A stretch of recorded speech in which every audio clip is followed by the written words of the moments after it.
सुन्दरम् तिलकलक्षणम् चञ्चलेक्षणम्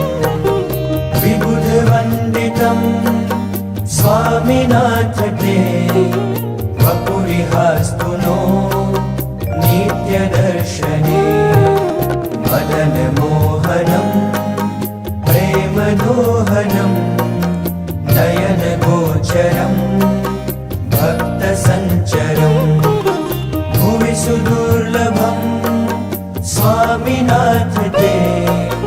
वपुरिहास्तु नो नित्यदर्शने निजजनैः सदा वाञ्छितं हृदा